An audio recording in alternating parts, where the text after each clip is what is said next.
Okay. Today is September 7th, 2018, and I'm with my dad, Jack.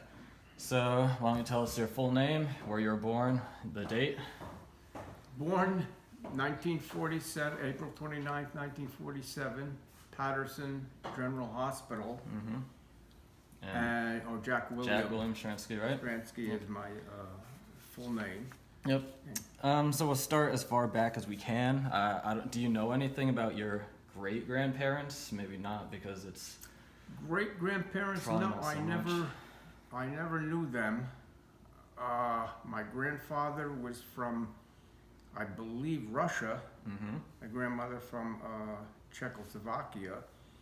And I remember them in the 1950s because she used to give me a dime to go to the store, which was like at the end of the block. Back then, there wasn't no strip malls or anything like that. Mm-hmm. You would have a store, usually at the end of a block. Mm-hmm. And Slim and Betsy Veleratsky were the owners of that store, and we used to go there. We used to get the ice cream called triple dips, which was like that, and it was.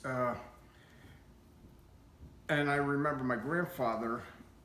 He had a cane, and walking down the street, he couldn't hear that good, anymore. And I remember going after him once and telling him to come back because supper is going to be ready. But the thing I started as a coin collector. This is must have been early 50s, 51, Yeah. Well, 52. So yeah, I mean, I'll try and keep like a little bit of a timeline to keep organized. So basically, like, your grandparents were, born in Europe. And then they came over, I guess, at some point. Yeah, 1915.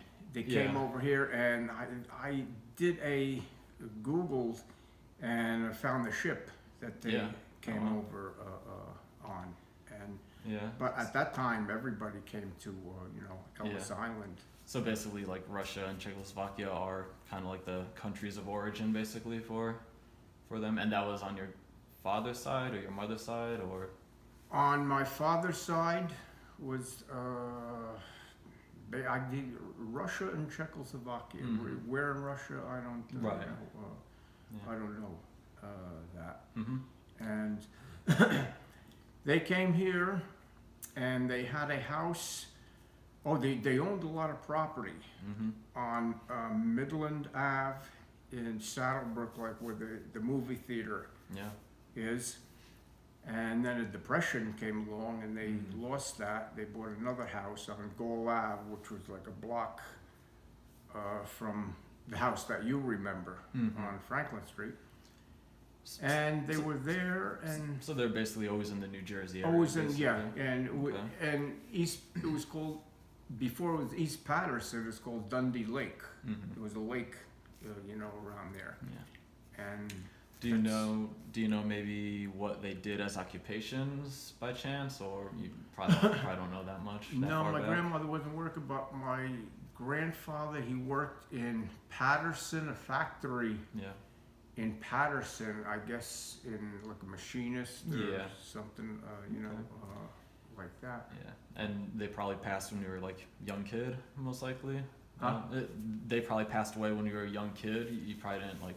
Passed away. My grandfather was 1958. Yeah, so you're young then still. My grandmother 1961. Yeah, so you were still a kid at the time. Yeah, I was 58. I didn't go to the funeral because I was 58, 9, 10, 11 years old. Yeah. And then my mother kept, put me by my friend's house. But then when you had a funeral, the funeral procession would go around past the house where you live. Right. Yeah. I don't know. I don't think they do that. Yeah. And then, so your grandfather was in World War I, or that was a different relative? Because I know that. No, he was in World War I. I don't know much about that from the pictures I had. I think it must have been in the army, and I remember his helmet. he had a helmet and was obviously World War One from the style, World War One helmet. But that's all. Okay. That's all I know. Okay. So now we could shift to your parents then. So they were born in America, or they they were born in America, right? Yeah, my uncle was first, born in 1921, and my father 1923, I believe. And basically they went to, my father was a quarterback for Eastside High School, which is still in existence. And they grew up. My uncle couldn't speak English, right, and only Czech. Oh, he spoke Czech. So he started school, and back then, imagine today if he said this. Back then, the teacher said, "You don't speak English? Go home, learn English, then come back." It was a different time. Different times, and they served in World War II, like in the pictures upstairs. My uncle was on a bomber, I think B-17 or B-19 bomber in Europe, and my father was in the Navy, Seabees in Guadalcanal. So two brothers together in the war. Two brothers were together. Yeah. Wow. Yeah. But now, I don't know if siblings could serve together. And they, as far as you're aware, they chose to serve voluntarily, or that was also a draft at the time for them, do you know? That was after Pearl Harbor happened in 1941. They joined, and a lot of people voluntarily. There was no draft. Yeah. I don't believe there was a draft, back then, but everything was all volunteer. Wow. And then, do you know how your parents kind of got to meet or know each other, or probably not aware of the? I'm not actually certain how they met or where they met, but they were married in 1946 when my father came home. Yeah. And I came along, obviously, the next year. And my uncle didn't get married until later in life, and he stayed with in the house that we lived in Linden Ave, a two-story house. We were upstairs, he was downstairs with my grandmother and grandfather, and he just stayed there until they moved on, passed on. Okay. All right, so then you came along, so, you were the firstborn, correct? I was the firstborn, and then my sister was born in 1951, November 11th, on Veterans Day, Yeah, so what do you have any particular memories of being a young kid, with your parents? Yeah, the house we lived in on Linden Ave, and most of the people, like my grandmother, coming from Europe, and she had like a lot of friends in the neighborhood. Their yards, we had like. And you might have said, right, Linden Ave is in Patterson, is that right? In East Patterson. East Patterson, that's where Linden Ave is? Okay. Yeah, now which is Elmwood Park. And they were a lot of flowers. They kept the lawns manicured and everything, and I remember she gave me flowers to take to my, I think, first grade teacher. Yeah. And then one time, my mother yelled, "There's a cow in the backyard," because there was a farm. Oh, really? A few blocks over, and the cow. So she called the police. Obviously, they came over, and And I remember the cars. My father had a 1936 Dodge with the running boards and everything, and I remember him, and had the clutch stick shift. And he said, you can step on a brake, but he said, don't step on the gas pedal because that'll flood it, flood. And I remember playing catch, baseball, with him. So as a kid, what, the kind of impression you had for your parents, was Grandpa was a strict guy, Grandma was strict, or they were kind of easygoing? What kind of impressions did you have of them when you were young? They were easy. They were very easygoing. Yeah. And my grandmother, like I said, was a coin collector, and every chance I got, I would, say, could I go through your coins? And Yeah. at that time, you could find Indian head pennies and Liberty nickels and stuff like that in change. They were very, very easy. Though. Yeah, and I believe your father, he was like a machine worker, like in factories, or he was. Actually, him and my uncle both worked both at the same place as machinists Yeah. at a place in Patterson, Uh-huh. New Jersey. Mm-hmm. So then, being young, do you have any particular memories of school, like elementary school, middle school, any of your friends? I remember You guys. kindergarten was at Cherry Hill School, which is still there where you lived. Yeah. With the Sean. location, yeah, I remember. I don't know if that's, I think that's condos Yeah, or it's all something now, condos but that was now. Cherry Hill Yeah, School, Cherry Hill right School. there. Uh-huh. Kindergarten was there. Mm-hmm.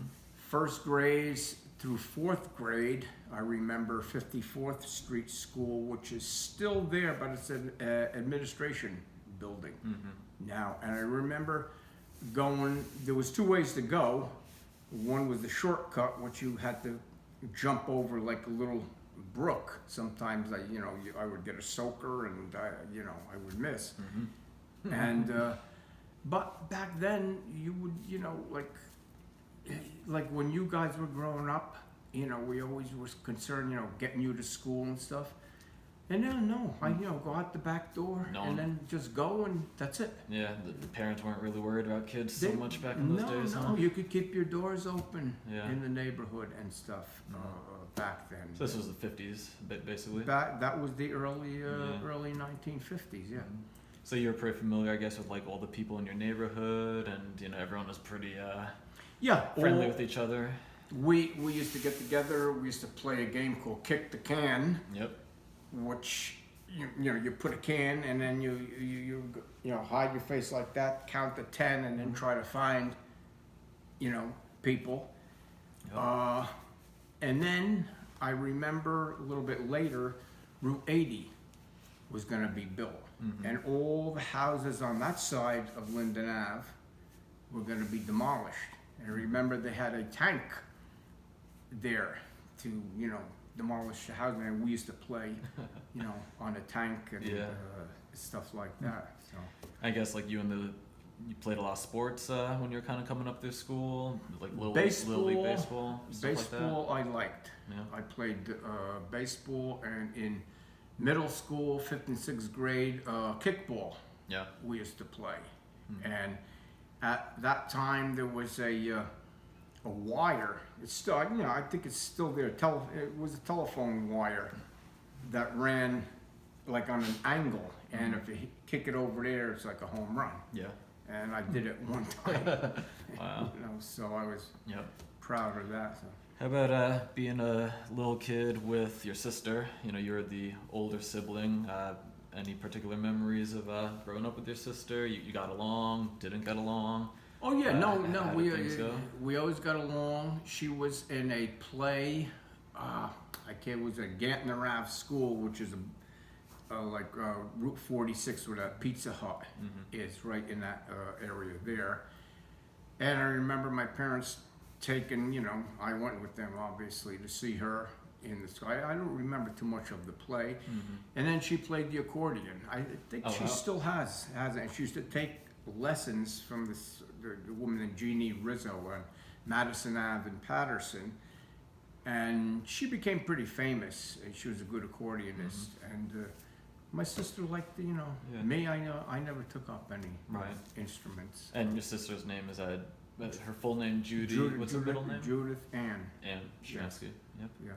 And growing up, did you have any kind of inkling whether your parents preferred?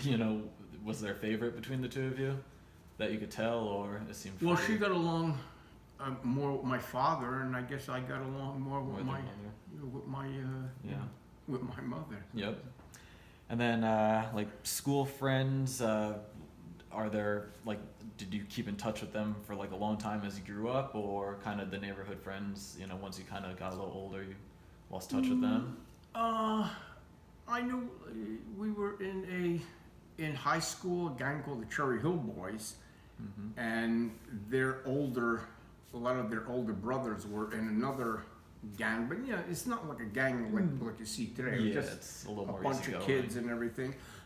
And I remember before I went into the service, before I got drafted, about 7 or 8 of them. I remember going into New York to I think the post office building and the recruiting area, and that's where they all left for 4 years in the Navy. Yeah. We'll get up to that point in a little bit. So, like with your family, do you have any particular, kind of traditions that they did particularly, like, I guess like holidays, because it was a pretty small family, right? Like you didn't have too many extended. No, just basically the parents and then my uncle. Right. That was the entire family. Yeah. I remember the Christmas tree, and we still got in the garage the balls that we used on there. And then they had these lights. They were about maybe 3 inches high, and you had to tap it like that, and it would bubble. Uh-huh. And I remember that.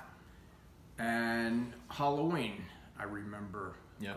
People coming over, and So the holidays were kind of a big, big thing. Yeah, it was good.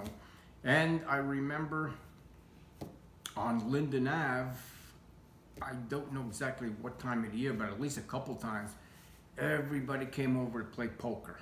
You would have maybe 10, 12 people around the poker table, and I wasn't really permitted to be, I would go in there once and I'd just look at the stack of coins in front of it, and my father always had a little stack, So, right. Okay. Did you have any pets growing up? Your parents had a dog, or was that later in life? That was later in must have been the early 60s, or maybe late 50s.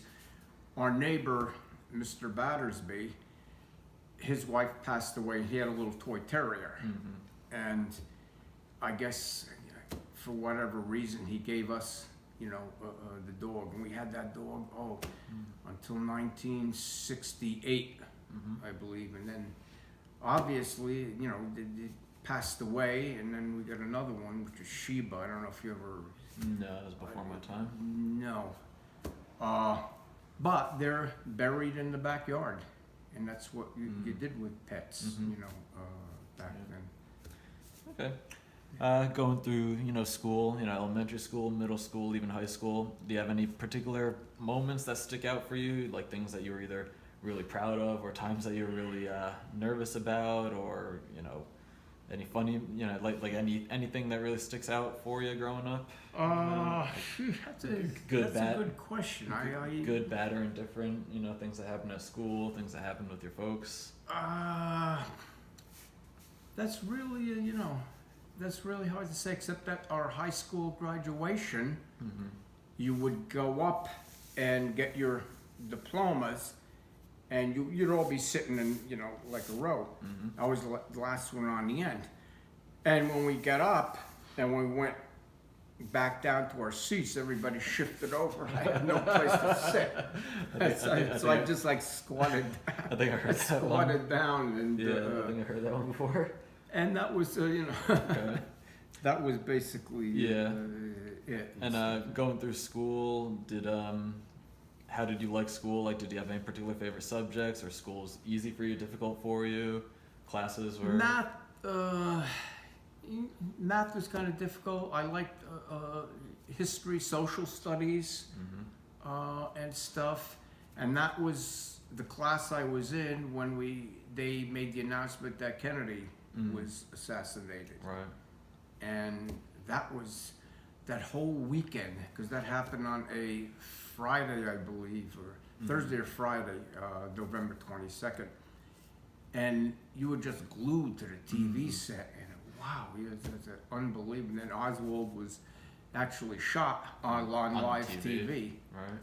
And that's one of the memories. Yeah, so I mean, going through the decades, a lot of different newsworthy things happened and things of that nature. So, did you kind of feel a different shift in climate?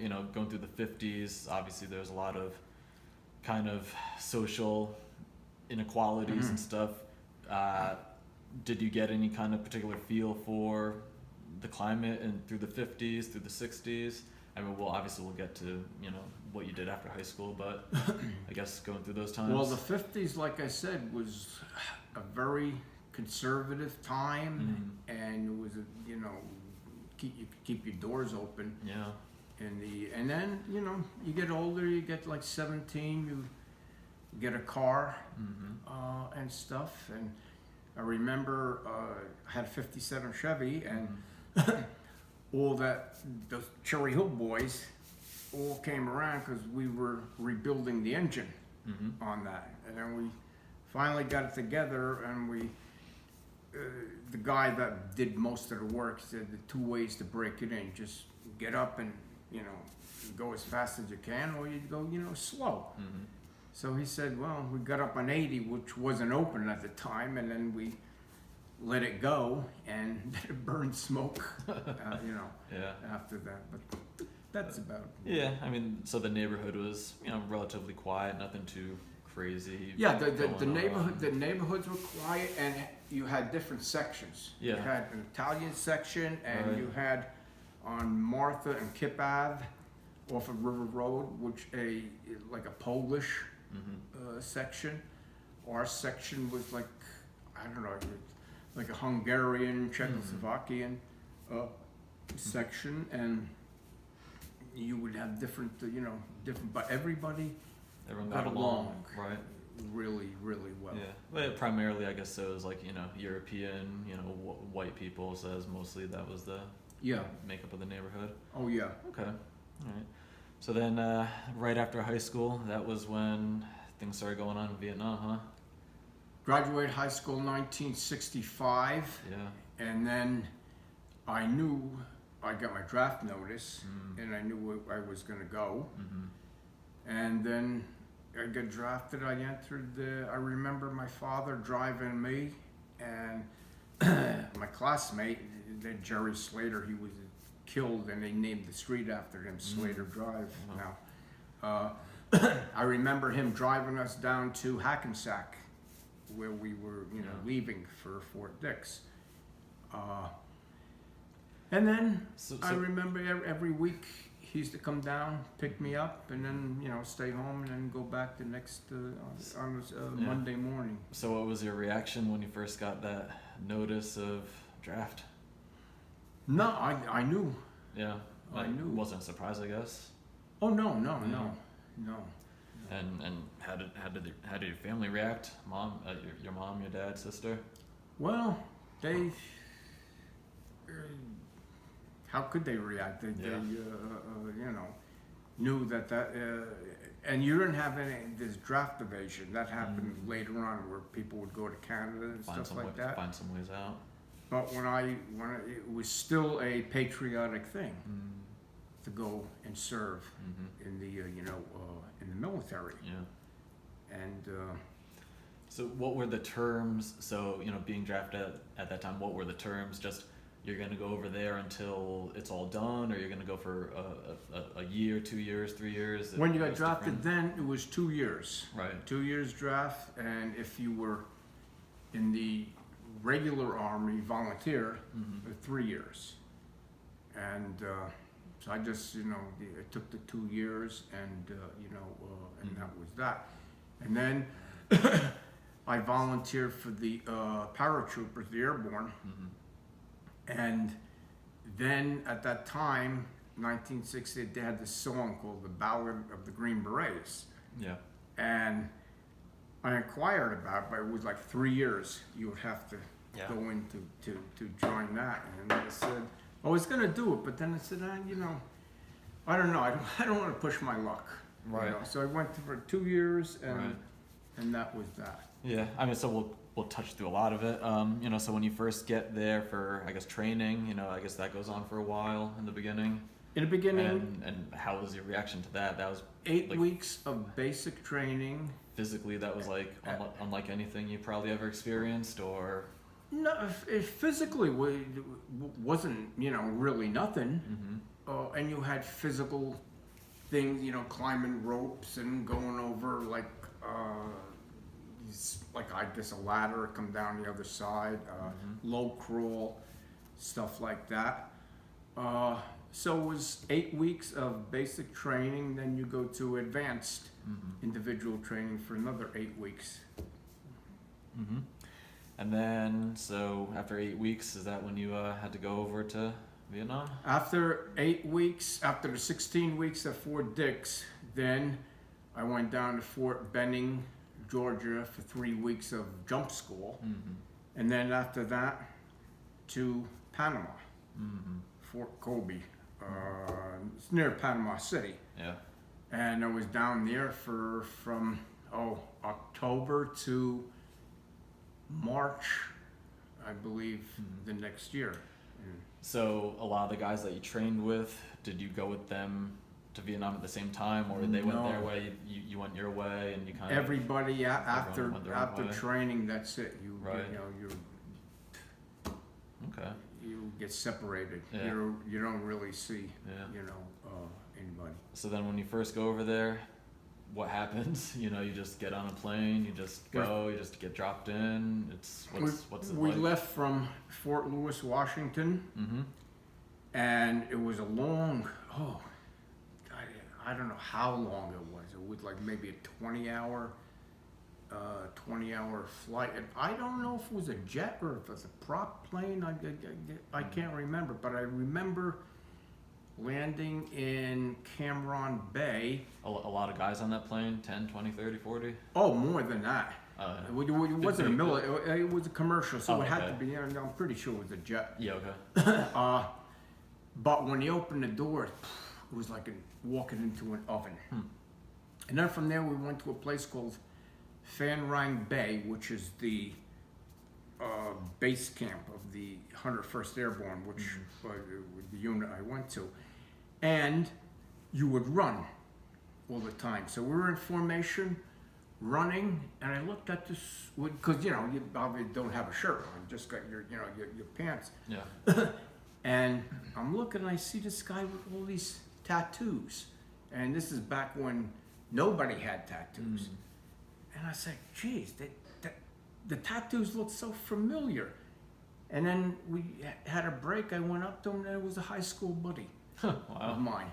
And he went into the artillery. I went into the infantry, and I seen him after that, a couple times. But that was actually, to backtrack a little bit, can you give a little background on kind of America getting into war with Vietnam, kind of like the years going into it, leading up to it, like where you were at that point, like the war was already going on when you graduated, or I guess it was going on. It started the build-up started in 1965, the year I graduated. But like I said, there was it was a patriotic thing to do, to do your duty. And by the time I got out in 1968, it was protesting and everything, and it's just unbelievable. You would have hundreds of thousands of protesters, and that's when people started burn their draft cards and go to Canada. Right. And I was, done with my service, back then, but I didn't, feel any animosity to it. If somebody made a decision to leave the country to avoid the draft. So that's it. Muhammad Ali did that. Yeah, a lot of famous people, and, I'm sure. So now, that's why now I don't think a draft would work. So then let's backtrack back to, so you getting over there. So I guess they had like military bases throughout the country, the Americans, different. So I guess you got sent to a base, and then you're going off into the fields every day, or what does that look like? Well, it was Into the jungle, obviously. The operation is search and destroy. With it wasn't like World War II where you would advance by miles. Here it was search, and you would find the enemy and obviously try to destroy him.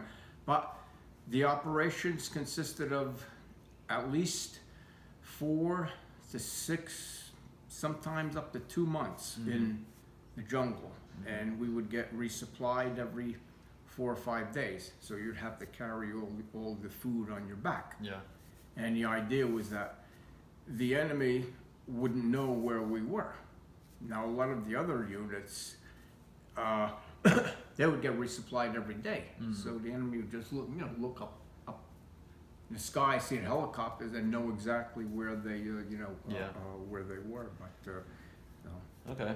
And to get a little into some of the details of it, you had some close calls, or you had some encounters, you had some.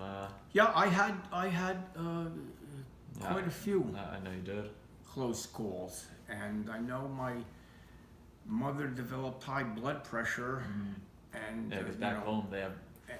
There's not much technology at that point, so they really have no updates, no real communication. No, it's just on nothing. the 6 o'clock news. You would That's it, watch huh? and see what was what was going on, and obviously the news was biased towards winning the war. Whether we were winning or not, I can't really I can't really say. So.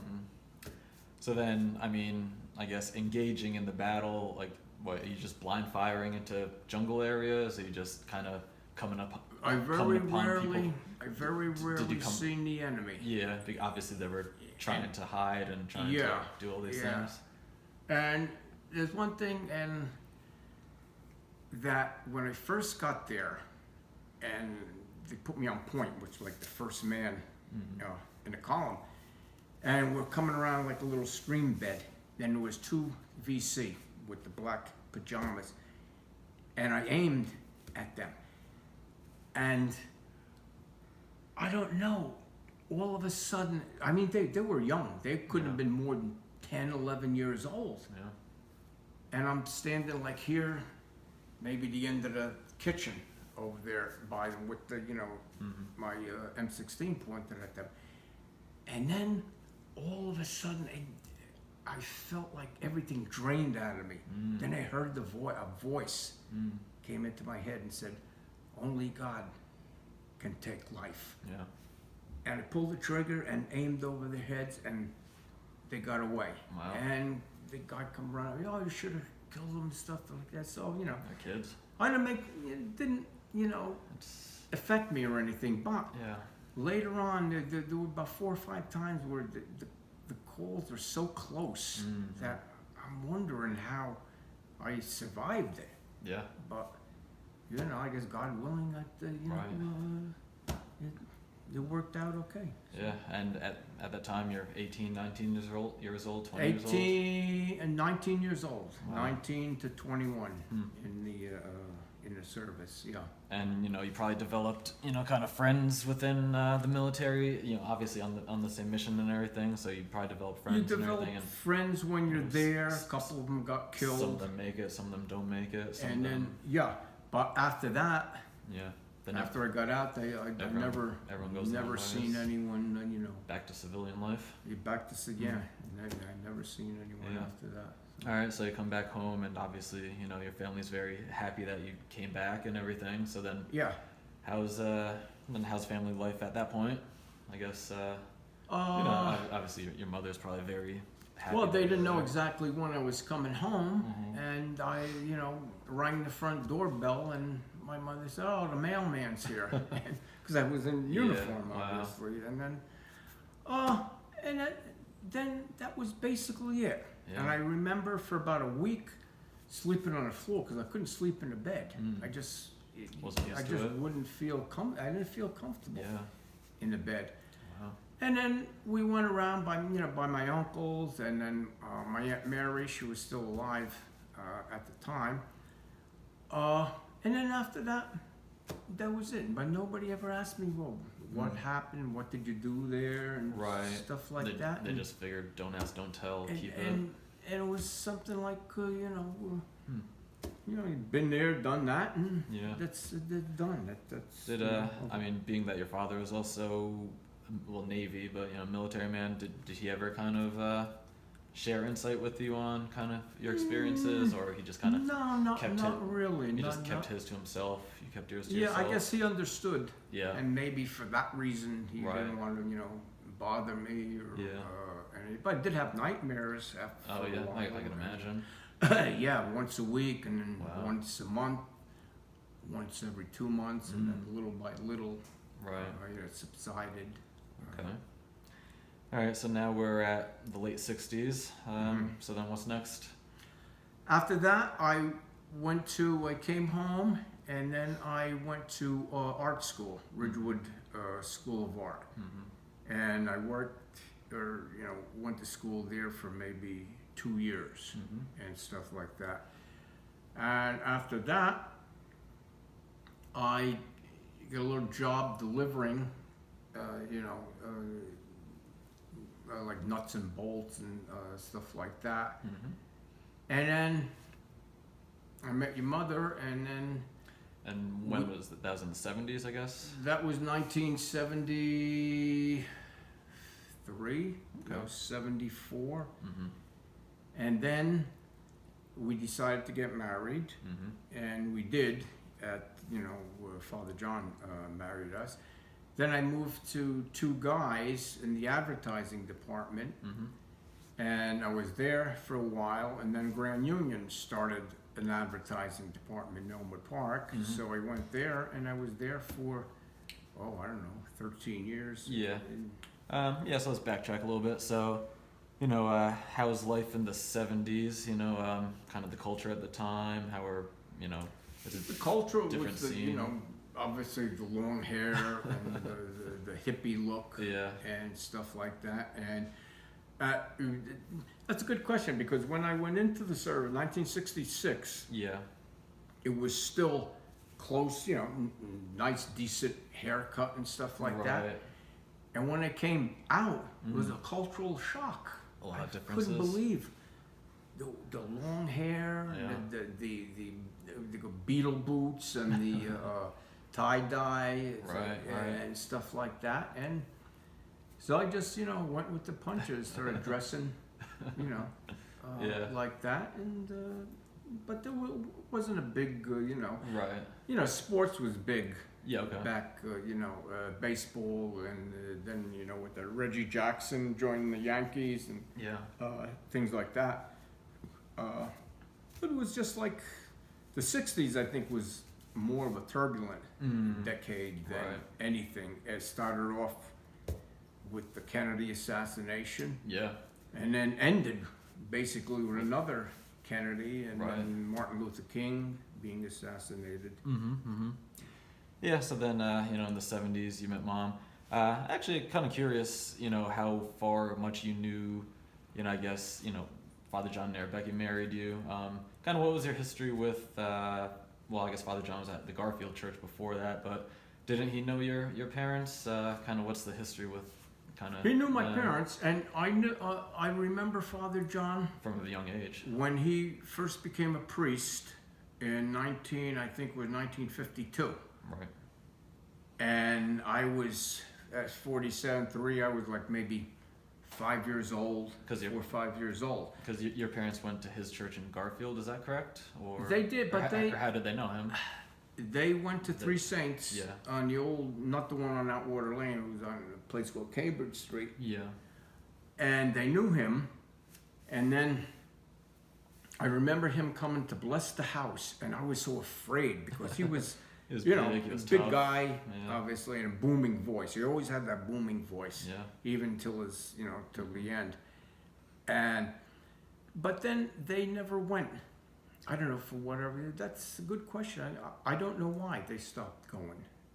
The church. Maybe when he went to Paramus, maybe they just didn't follow along, or Oh, this was way this is way before before, that, yeah. even when he was in. so they went a little bit. You got to know him a little bit, then they kind They of went for a slowly, while, and yeah. then I did. I Okay. don't know. I guess they, Yeah. for whatever reason, they, Yeah.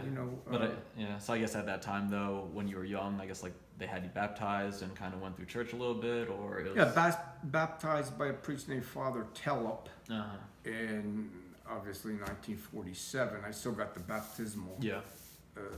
And I got in a closet over there my baptismal outfit that my mother, my mother kept, and If you want, you'll get that after, Yeah, we'll see. All right, so then you knew Father John a little bit. So then you met Mom. Yeah. Kind of how did that come? How did that come about? Well, we met Because you had mutual friends, from what I understand, right?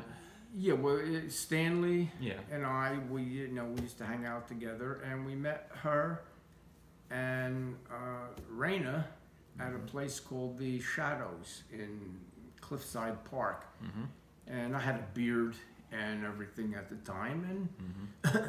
and then we just started, get a phone number and stuff, and she Mm-hmm. lived in Guttenberg, and me, and obviously in Elmwood Park. Yeah.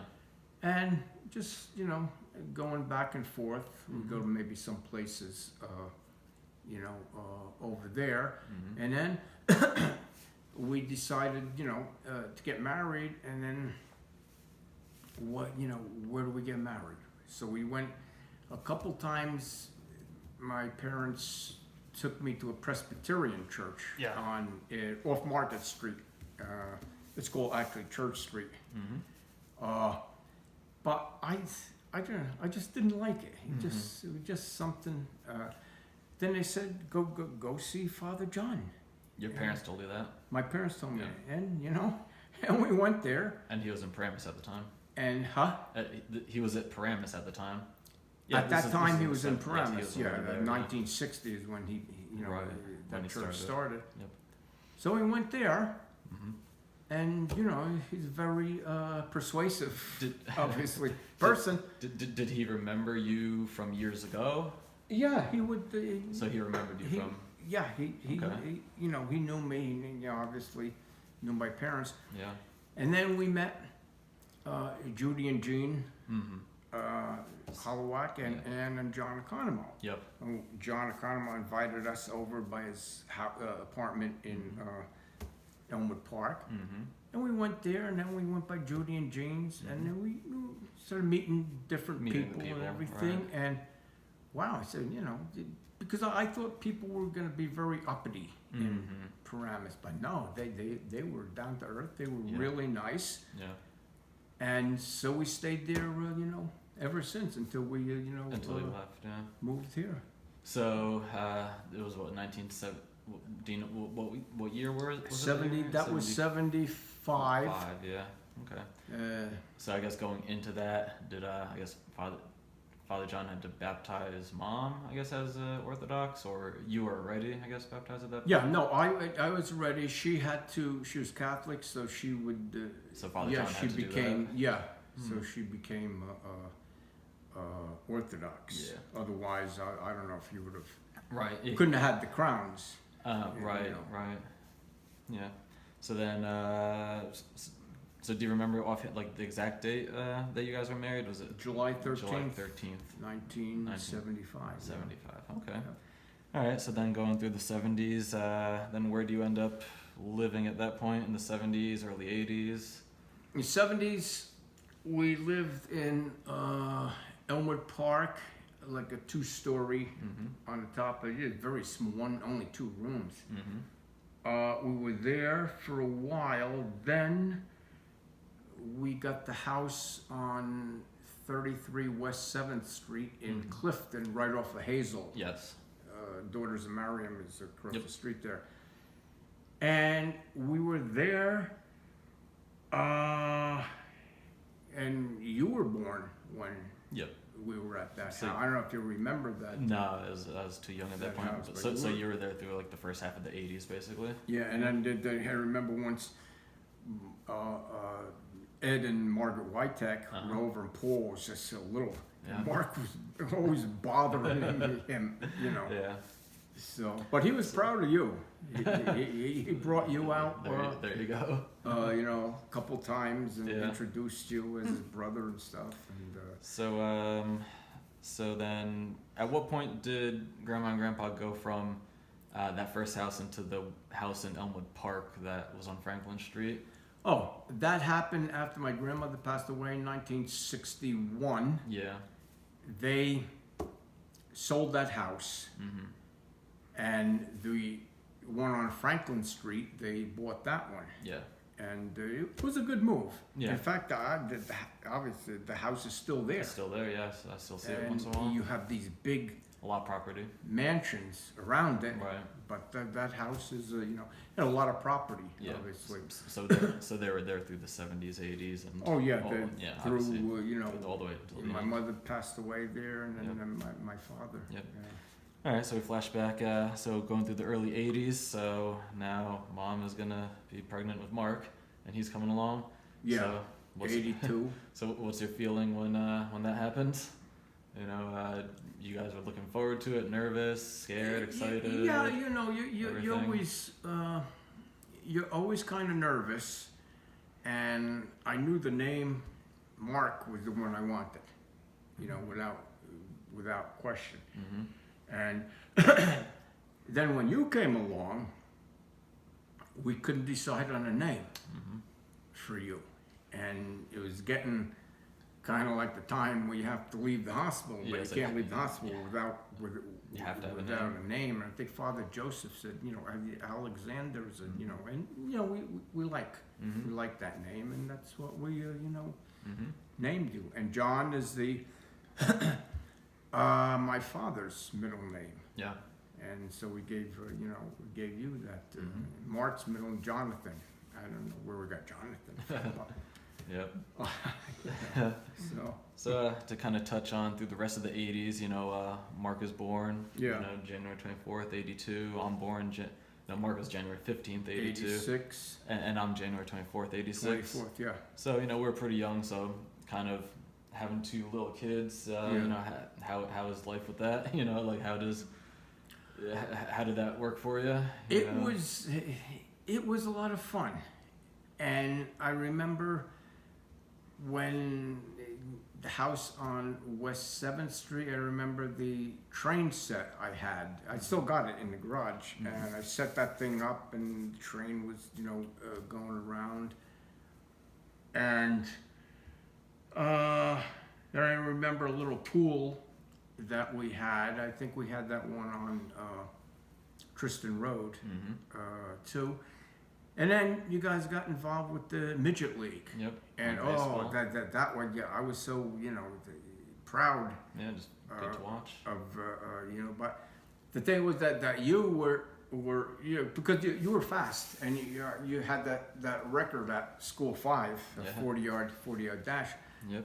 But the thing was when you would hit the ball, you would just keep running.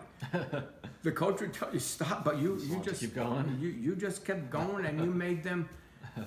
And the same thing in basketball Mm-hmm. too. You were like you just go right up the middle, right between the defenders and stuff, Mhm. and so that was a good time. And I guess the father is, when he sees the kids involved in sports, he really Yeah, it must really be an likes interesting that feeling. and stuff. Yeah. Okay. So then we're coming through the 90s now. So, we're at Tristan Road in Clifton, New Jersey. Tristan 108 Road. Tristan, yep. Yeah. Any particular fond memories of the neighborhood there? Or, kind of Halloween, and I still think they did that. I don't know, the house like halfway down the block on the other side, opposite side of the street from where we live, Mm-hmm. and they would decorate. I'm sure I know. and you would have people parked all the way, Mhm. and it would just be like the whole night, the whole Halloween Mhm, night. And then the snowstorms. Yeah, Would- not 96. That's one thing. Obviously, I don't I don't miss. Yeah. And basically that's that's the Yeah. So we're moving through the late 90s. Mark Mhm. graduates high school. I graduate high school, going to college. Mhm. And then time to move to a new location. So Mhm. Las Vegas. That's in what year? Do you remember? 2006 2006, right? when we came here, but we were here in 2003. You were with Yeah, us visiting and with everything. Frank and Nadine, Mm-hmm. and I kind of liked it, Mm-hmm. here. And so we talked over and decided to to make the move, and then we drove cross country with Yes, we did. the Mazda, 3 days of driving. and yeah, and then you decided to go back, and Mom said that's your choice. You're a grown person. If you want to go back, then that's Yeah, so I want to kind of touch on different people that you knew and kind of some of your memories with them and everything. So, you were at the Paramus Church, Christ the Savior, for a couple decades, 75, 85, 95. So probably about 30 years you were at that church. From 75 to 2006. So what's that? Yeah, 30, 31 years. 31 years. So I'll just kind of go through some people, and you kind of give some stories or memories or whatever. Father John Narabecki, Machka Eugenia Narabecki, your impressions, your memories, your. Father D, the person that you really love him. He is so kind, considerate, but stern. Mm-hmm. And I remember one time we were at that restaurant. We talked about it the other night. I don't know if it's Land and Sea, but it was. It could have been that at the time, but we were in a whole group. I don't know where we came from. And then when we went to sit down, he said, "Whoa, whoa, whoa, stop!" And he positioned everybody, man, woman, man, like that. Right. And he was obviously very knowledgeable, but he knew about life and how to act.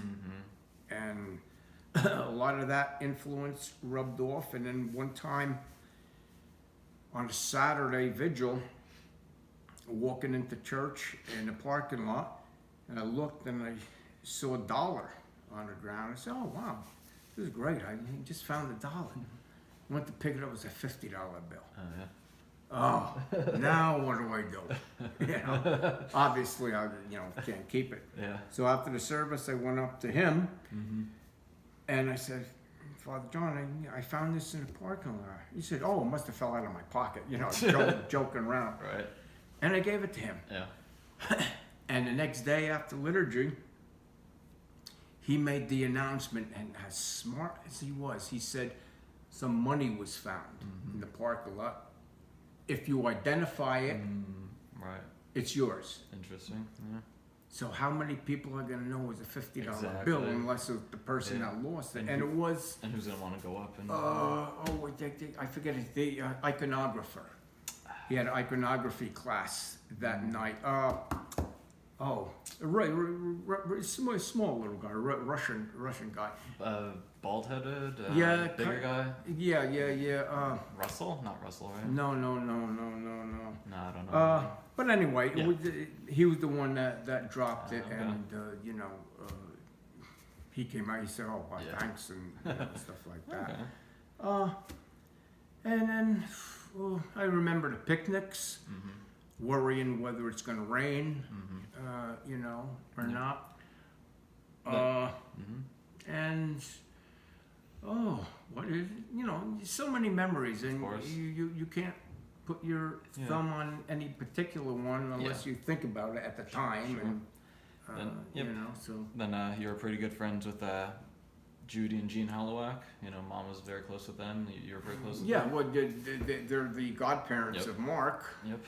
And Jean, one time we were by his house, and then because Mickey and Stephen had the landscaping service, and there was one house that they did. He was so proud of it. He took it took me to see it, and it was just phenomenal what they did. They had a little brook, they had a bridge, and we just stood there speechless for the time being. And then he got sick, and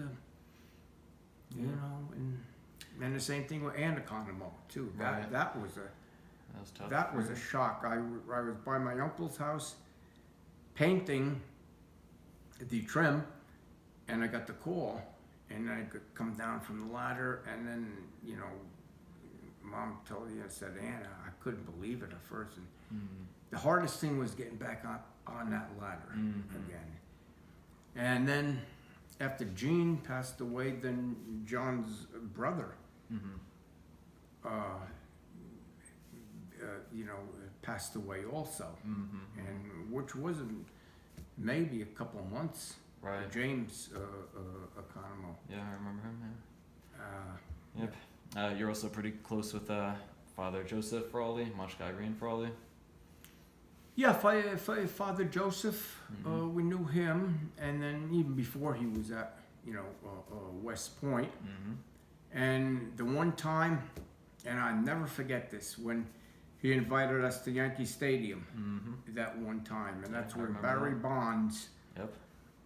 I did a double take, and his head was like a watermelon. But, you know, he was on a steroid Yeah. and stuff. And then he hit a shot, He hit a home run. a home run up into the upper deck. Yeah, I remember it. And that was, and then, but Father, he knew how to navigate throughout. Yeah, he was very experienced with New York. Very, Yeah. unbelievable, you know. Yeah. So, yeah. And one of your good friends that you knew for a long time was Stanley Shapiro. So I guess how did you kind of meet him through school, right? You knew him for like a long time. How was your guys' friendship? Things you did. I met Stanley. We used to play football, touch football, and So this is like high school age, younger than that. this was, I think right when I got out of service. It had to be, when I got out of service. So I was, 21 at the time, and it was with a lot of older guys in that gang that was like, 2 years ahead of me in school. And they said, Stan Shapiro's going to be here next week. Watch out for him. You better watch out. So I was like quarterback. And so this skinny little kid comes walking onto the field with this ugly looking, it was a blue and yellow striped jacket and stuff, and but we just hit it off. Yeah. And we we used to hang out and go to places and stuff like that. And then the last time I seen him was at when it was your graduation, and we drove down there, Right. and that was after we left, I had that feeling that I said, this is good, going to be the last time I see him. Because he was sick. Yeah, and then he got sick, and but life went on. And, Yeah. So. Then, so as you kind of got older and your parents got older and everything, how did your relationship with them kind of continue on? We always never had arguments. We always had a good, relationship. Yeah.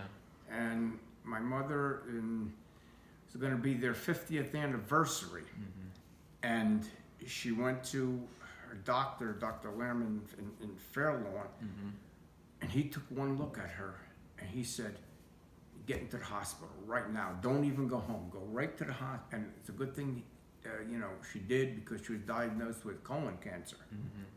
They operated immediately, and they caught it in time. And then she lived for another almost 10 years, Right. and passed away in 2007. Seven, I believe it was. I believe it was. Yeah. And and my father was always healthy, and then he had the cancerous tumor, and then he died in 2009, 2 years. 2 years later. 2 years, Right. 2 years later. They're both buried, George in Washington George Cemetery. Washington Yeah. Park. So how was that feeling? Kind of they're gone. You have to go through all the stuff. Kind of go through the house and everything. It's probably very Well, I mean, there was a lot going on. There was a lot of stuff that was just like junk, Right. but sometimes when something brings back memories, it's sentimental, and you hang on to it, which is like like I said, those TV tubes and stuff. I don't know, they're worthless, really. I got to get rid of them. But the other things, like your artwork, Mark's artwork from school. I still have all of that and everything, and that's something that obviously nobody else is going to want. Right. So it'll go down to you guys. Yeah. Eventually. Yeah. So, any particular, thoughts or, I guess, lessons learned or things you reflected on, either from your parents, kind of as they got older, or having kids of your own, and kind of that kind of going on? I learned a lot from my father about everything, and it started when I was a little kid, and we had these Marx president statues, and they were, all the presidents up into Eisenhower at the time, and they were white.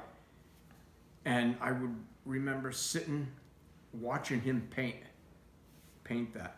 But he was knowledgeable about a lot of things, and I so many times I would bring something there, ask him to fix this, If he was able to. fix that, and he did, because he was really he was really good. So.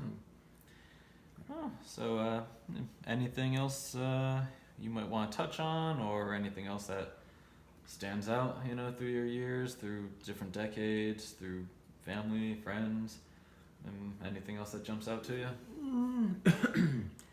No, when you reminisce, about life, you think, well, if I should have done this, if I should have done that, but life is what it is, and whatever decisions you make at a certain time, you got to stick with it. So yeah, I think this has been pretty interesting, pretty informative. It's good to kind of learn about different family members and generations, because back in those days you didn't have a lot of that technology to kind of know a lot about. You just had newspaper clippings, pictures, things of that nature. Pictures, that's basically that's basically all we had. You had pictures of me growing up, and when I was 4 or 5 years old. And stuff, and they're all in albums, like I said. Any pictures you want to ever want or anything, and you're welcome to them. So very good. This has been very enlightening, very interesting. So thank you for taking the time for reminiscing about a few things and learning a little bit. Yeah, that's good. That's that's technology these days, and now we're able to record things. That's good. That's good. Yeah. All right. Well, thank you, Dad. Yeah. Okay. Thank you. All righty. That's good. Boy, that was a long one.